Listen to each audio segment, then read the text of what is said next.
programme de sécurité attaché au collège de l'armée.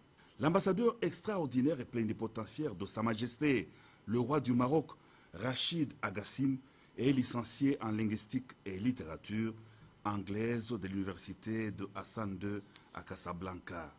Diplomate de carrière, il a œuvré en qualité notamment de chargé d'affaires à Pretoria, en Afrique du Sud, consul général à Londres au Royaume-Uni et premier secrétaire d'ambassade à Washington aux États-Unis d'Amérique.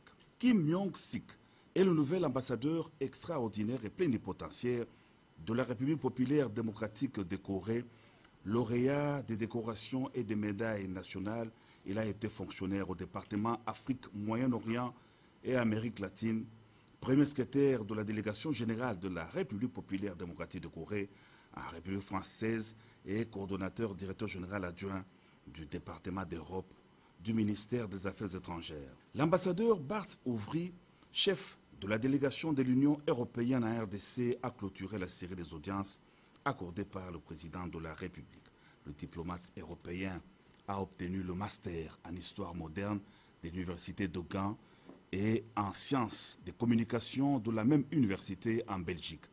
Il a assumé les fonctions notamment de consul général de Belgique et représentant permanent adjoint auprès de l'ONU à Genève ensuite et d'ambassadeur de Belgique au Kenya, accrédité en Érythrée, en Somalie, aux Seychelles, aux Comores et à Madagascar. Le chef de l'État, commandant suprême des forces armées de la RDC et de la police nationale, Joseph Kabila Kabange, a présidé au cours de la semaine une réunion du Conseil supérieur de la défense au cours de laquelle il a été examiné des questions liées à la diplomatie agissante de la RDC sur le plan international. Il s'est agi également des mesures sécuritaires à prendre pour sauvegarder la paix dans quelques contrées du pays, comme l'a souligné le ministre de la Défense nationale, Atama-Tabé, au sortir de cette réunion.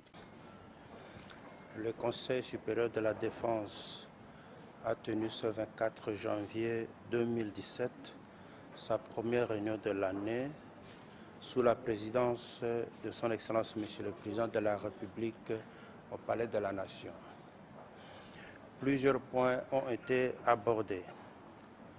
Premièrement, en diplomatie, il a été premièrement noté que les négociations menées par la CENCO pour résoudre la crise politique en République démocratique du Congo bénéficient de l'appui de la communauté internationale.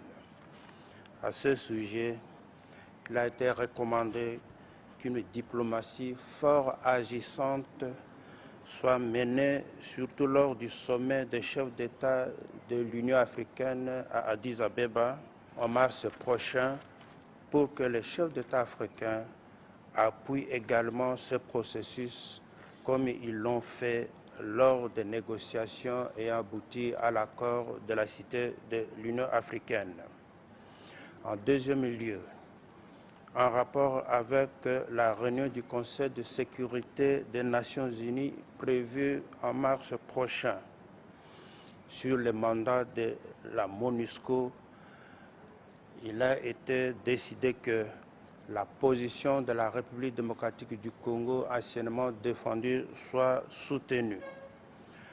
Enfin, en diplomatie, il a été fait attention sur la situation de la présence sur le territoire national des combattants de l'ancien vice-président du Soudan du Sud, Riek Machar, que la MONUSCO a amené sur le territoire national. Il est demandé à la communauté internationale de faire rapidement de sorte que tous ces éléments puissent quitter le territoire de la République démocratique du Congo.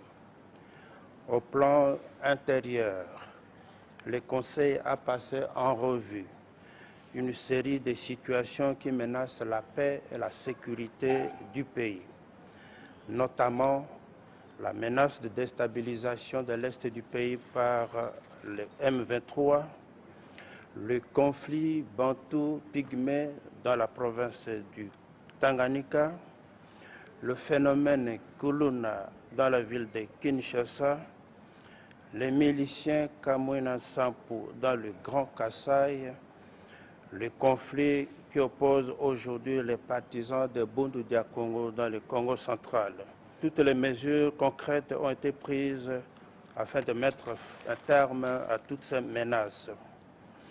S'agissant de l'armée, le chef d'état-major général des FARDC a présenté tout un programme comportant notamment la formation et l'entraînement continu de l'armée. Il a présenté la nouvelle réorganisation de l'armée, surtout dans les régions troubles. Ici, il faut noter la création de 3 nouveaux secteurs opérationnels, à savoir le secteur opérationnel de Mambasa, le secteur opérationnel du Grand Kasaï, le secteur opérationnel Sukola 2, Nord Kivu Ouest. Il a aussi fait allusion à l'intensification des opérations militaires dans les zones concernées. Enfin, il a abordé la question de l'administration et logistique de l'armée, qui consiste essentiellement à la mise en place de nouvelles unités formées.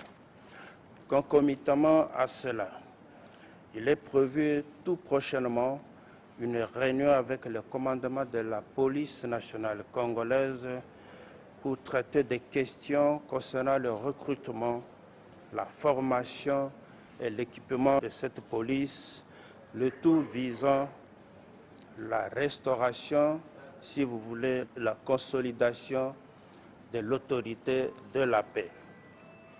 Ici, il vient de rappeler que, concernant la question des miliciens Kamwina Nsapu, le Conseil a décidé d'aborder la question dans sa globalité, c'est-à-dire la question sera vue militairement tout comme politiquement.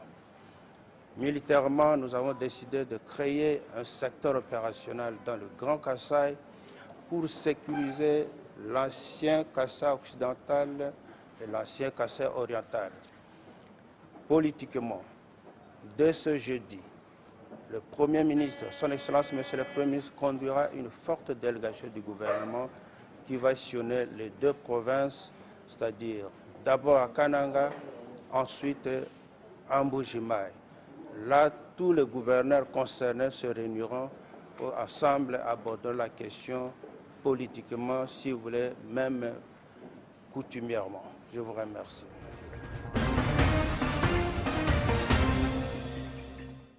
Par ailleurs, sur le plan de l'économie, le chef de l'État a présidé une réunion du comité de pilotage des 28 mesures économiques d'urgence prises par le gouvernement. Il a été examiné au cours de cette rencontre les niveaux d'évaluation de ces mesures en vue de faire face à la rude situation économique du moment qui frappe le monde sans épargner la RDC. Précision fournie par le ministre d'État en charge de l'économie, Bahati Lukwebo, à l'issue de cette réunion. Son Excellence, Monsieur le Président de la République, a présidé ce jour la réunion du comité de pilotage économique qui examine l'exécution des 28 mesures urgentes économiques en vue de faire face à la situation économique du moment. Comme vous le savez, la situation économique du pays subit les revers de l'économie mondiale avec la baisse des cours des matières premières desquelles nous tirons nos devises. Et vous savez également qu'au niveau intérieur, un effort doit être fourni et poursuivi d'ailleurs pour la mobilisation des ressources internes.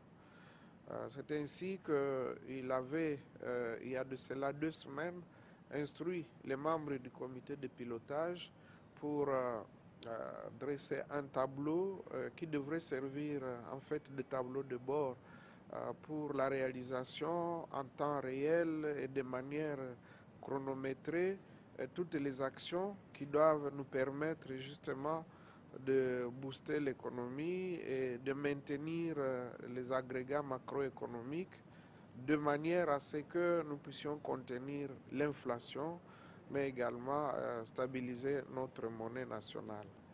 Ainsi, à l'issue de la réunion de ce jour, il a été approuvé les 5 mesures urgentes auxquelles se sont ajoutées d'autres mesures,